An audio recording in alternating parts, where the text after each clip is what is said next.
আসসালামু আলাইকুম গাইজ। আজকে চলে আসছি এই লালমনিরহাট পাকার মাথা, সাপটিবাড়ি দিয়ে যে পাকার মাথা সেখানে। তো একটু আগেই বৃষ্টি হয়েছিল, হওয়ার পরে পানির অনেক স্রোত হয়েছে, দেখতেই পাচ্ছেন। পাকার মাথা একদম মরে আছি, পানির প্রচণ্ড স্রোত আর অনেক পানি বেড়ে গেছে। এটা হচ্ছে তিস্তা নদীর পানি, এটা তিস্তা নদী, তিস্তা নদীরই একটা অংশ। এটা প্রচুর পানি বেড়ে গেছে। যারা পানি পছন্দ করেন বা নদীর পানি দেখতে আসেন, তো এইটাই হচ্ছে এখানে আসার মোক্ষম সময়।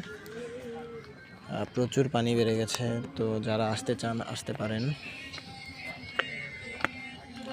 ভিউটা অনেক সুন্দর পানি বাড়ার কারণে।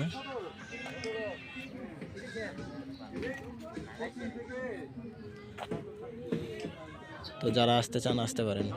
আল্লাহ হাফেজ।